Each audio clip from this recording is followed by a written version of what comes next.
pregnant, and alone? You have options. The Sanctuary of Hope offers expectant mothers ages 12 to 22 a place to live, medical care, counseling, continued education, and options to raise your baby in a loving environment or help you with adoption. We want to help provide you and your baby with a bright future. Call us or email us today and let's walk through this together. 210-499-1554 or sohcares.org. All inquiries are confidential. The Dear Agency specializes in helping you understand your coverage before you need it. We offer all lines of personal and commercial insurance, including auto, home, and life. Contact Dawn Deere at 210-507-2169 and visit us at 7529 North Loop 1604 in Live Oak, Texas, or farmersagent.com/ddeer.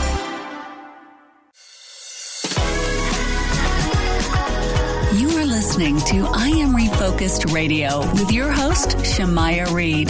This show is designed to inspire you to live your purpose and regain your focus. And now, here's your host, Shamaya Reed. Hey, welcome to I Am Refocused Radio. We are here once again, and we have an exclusive interview with Human Coalition President, Mr. Brian Fisher. And I just want to welcome Mr. Fisher to the show and say, how are you doing today, sir? I'm doing great, Shemaya. Thanks so much for having me on. We have you on the show today because recently you wrote a heartfelt letter to the New York governor, Andrew Cuomo. But before we get into that letter, tell the audience a little bit about your role as president of the Human Coalition. Well, sure. Human Coalition is a life-affirming nonprofit based up in Dallas, Texas, and we own and operate holistic medical clinics in different states across the country, primarily to serve women who are pregnant or underprivileged and need help with a pregnancy or young children. In most cases, we're dealing with women who are what we consider high at risk to abort their children. And our mission as an organization that believes in human dignity is to provide for both mom and baby. And so we have rescued over 16,200 children from abortion since we started. And we do that through extending extraordinary love and grace and compassion to women who desperately need someone to walk alongside them through a difficult time. And about 3 days ago, on Friday, you wrote a letter to the governor, Andrew Cuomo, in New York. And you basically address some of the statements that he made recently during this COVID-19 pandemic. Can you tell us a little bit of backdrop story, details of what inspired you to write that letter?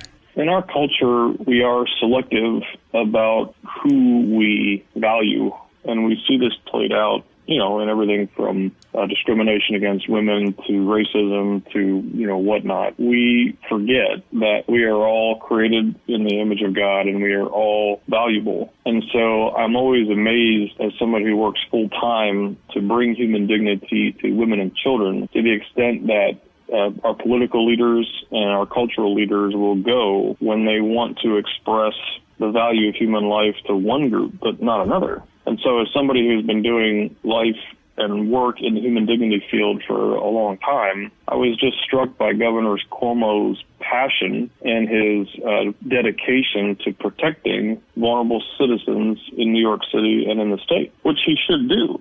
I think we have seen heroic efforts on behalf of medical professionals and politicians and other civic leaders over the last 6 weeks in our country. But perhaps no one has had more visibility beyond the president than Governor Cuomo because, as everybody knows, New York has been hardest hit by the virus. And so he has made some statements in the press that I think reflect his urgency to protect vulnerable populations. That if you or I were to read those from a pro-life leader's mouth, we would say, well, these are some of the most pro-life statements ever uttered. Mm-hmm. And yet they come from a governor who, presides over the abortion capital of the country and politically is pro-abortion. So I felt it was time to address this and ask some very polite, respectful questions, asking the governor to reconcile his statements about protecting vulnerable humans in New York from COVID. Why can't we protect vulnerable humans in New York from abortion? There is no reason why we should value one group higher than another. And I just politely asked him to reconcile those two positions. And there is a quote in your letter that you use with Mr. Mayor from New York where he said, "Fight every way we can to save every life that we can. because that's what I think it means to be American. But that statement alone, that goes with what your organization is all about. Touch on that, especially with the preborn. Because we are each made in the image of God, that means that you and I have the exact same intrinsic extraordinary value. But it also means that our parents and our grandparents have the same value. It also means that a human being in the womb has the exact same value. And so the folks in this country that fight to preserve and protect human dignity at all stages of the human continuum are often portrayed as being anti-woman, anti-American, anti-quote-unquote reproductive rights, when in fact, those of us who are fighting to preserve human dignity across the entire spectrum of human life are expressing more compassion and more freedom and more liberty and more American values than those who would support, frankly, taking life at any end of that spectrum. And so, again, I would agree with Governor Cuomo's statements when he said we should fight every way we can to save every life that we can, because that's what I think what it means to be American. Mm-hmm. Those who affirm human dignity at any stage of human development are, in my mind, expressing the American ideal. To express anything else, to say that this person or this human, because of whatever circumstance, is less valuable, is the height of arrogance. Mm-hmm. And it's the height of a sense of I'm better than somebody else, or I have a stronger position, or frankly, I'm more powerful than somebody else. And those are not American ideals. Those are humanistic ideals. Those are, I think, racist ideals. I think they are things that are bred out of a hubris that, most of us find unconscionable. So I think Governor Cuomo stumbled on some statements that reflect a passion to protect human beings, and I think he reflects of a lot of Americans who, frankly, didn't look twice at his statement and say, well, gosh, should we apply that to all human beings? Mm-hmm. Or just a certain class of human beings. Yes, because that's what your letter is all about, even using a reference that Governor Andrew Cuomo recently signed to law, the Reproductive Health Act. That is an abortion bill that can potentially guarantee more loss of life in New York. When it comes to that situation, was your hope that if Governor Andrew Cuomo were to respond to your letter, what would you want him to come to the table with, as far as if you wanted to have more discussion? My hope and prayer is that the governor's staff or the governor himself reads a letter that I have sent up to his office and takes some time to reconsider their position. New York City is the kingpin of abortion in this country. An African-American baby has a better chance of being aborted than born in New York City. And the numbers there are just appalling in terms of how many children lose their lives each and every year.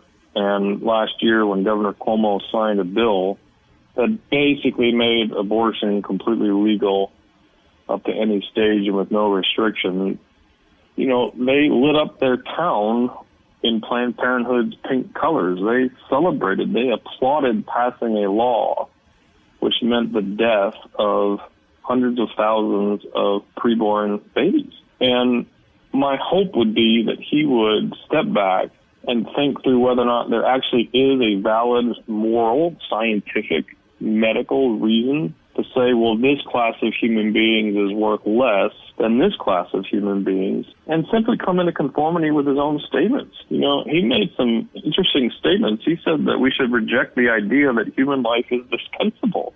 Mm-hmm. Well, I reject that too. It is not dispensable, and human life is defined scientifically from conception through natural death.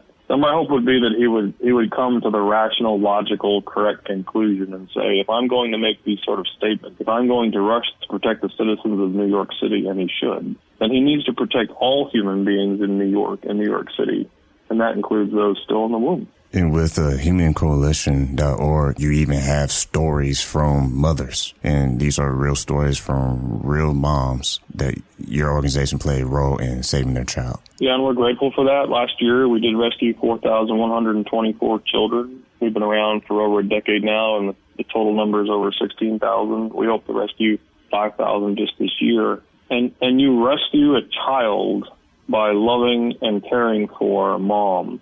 Not by convincing her that killing her child is the best thing for her, but for empowering her and letting her know that she is strong enough. She does have a support network. She does have people around her who will care for her and her child, and to seek the good of both mother and child, not just, in a very false sense, the good of the mother. And so we are privileged to be able to serve women all over the country. And what we really do is we bring hope in a very tangible way. You know, we drop ship supplies to women's houses, and we provide social work services. If they need a job, we're going to help them find a job. If they need utility assistance, we're going to help get their electric back on. If they need supplies, we're going to provide them supplies. If they need job training, we're going to connect them with folks that do that work. I think that's what we're called to do, and it is a model that the government in some ways does well, but in some ways doesn't. All we're saying is, as dignified human beings, we owe it to our fellow human beings to provide them every opportunity to flourish, but let's just make sure we include every class of human being in that commitment. Once again, we are talking to the president of the Human Coalition, Brian Fisher. And there was a quote I want to read from one of the stories from a mother, Jennifer. At the end of the article, in quote, she said, "I'm so glad you're here. You were worth it all." And that's a personal statement from an actual mother. And for those listening right now and they want to find out more information about the Human Coalition, how can they get more information, even if they're spread out throughout the country? The best way is to go to humancoalition.org. Humancoalition.org is our website, and if they want to join us on Facebook, there's over 1.1 million people there on our page, but just go to facebook.com/Human Coalition, and they can join a growing movement across the country, a social justice movement. That's what it is. It's a movement to restore human dignity, and we'd love them to be part of a team as a volunteer or a donor or just a social media advocate as we spread the message that we should protect and seek the human dignity and value of all humans. And so let's work together and get that done. And if you want to look at more stories of testimonies, you can go to humancoalition.org and you can see more information on testimonies. I want to thank you, Brian Fisher, for taking time out of your busy schedule to be on I Am Refocused Radio. Before we let you go, is there anything you'd like to tell the audience? Well, I just want to thank them so much for supporting each other during this time. Obviously, if somebody is life-affirming, they support the efforts to protect born human beings, and Human Coalition is certainly doing that. So thanks to the entire audience for sticking together during this crisis. We're going to get through it. We're going to be stronger and better on the other side. And Lord willing, we're going to see our human community here in America continue to flourish. So thanks to everybody for listening. Thank you, sir, for being on the show. Brian Fisher, that is the president of Human Coalition. You can go to the website, humancoalition.org. Once again, that's humancoalition.org. I'm your host, Shamari Reed, and like we always say on I Am Refocused Radio, on every episode, keep God first, stay focused, and peace.